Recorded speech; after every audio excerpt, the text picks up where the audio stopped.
You know, this is tax season, kicked off in January 26, 2026, when the IRS begins to accept returns electronically. I filed my taxes already because of wara cuarta. Wara cuarta, what is that? That's kinaraya for no money. Anyway, so here's the thing. In thinking about refunds, imagine this. It's like, what is the greatest single refund issued by the US government in history? In fact, the agency that's responsible for issuing tax refunds is the IRS, stands for Internal Revenue Service. They are the agency that acts on behalf, the arm that acts on behalf of the Treasury Department of the executive branch of government.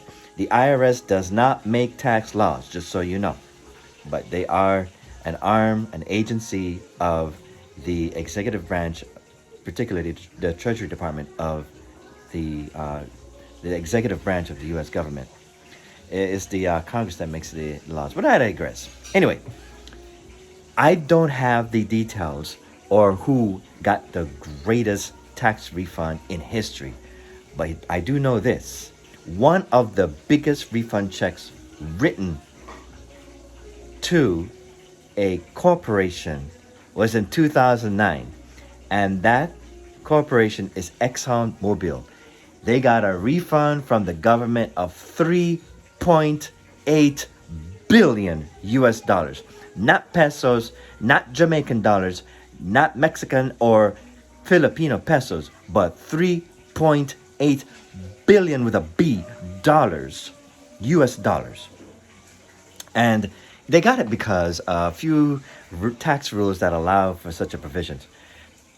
That, for example, they actually got a net operating loss carryback. You can carry your losses back 5 years. If you incur a loss in a particular year, you carry that thing back 5 years, and then all the taxes that you paid back 5 years ago, you are allowed to collect that as a refund. Plus, the ExxonMobil had a couple of other things. The other thing is foreign tax credits and restructuring, and there was another factor. What was that? Oh yeah, and some depreciation expenses and capital expenditures that are allowed to be written off in that particular year. So quite of those few factors allowed them to get $3.8 billion. Now, this 2009, if you remember, was during the Great Recession. Everyone else was incurring losses and trying to recover from you have to study what the Great Recession is. It's not nice.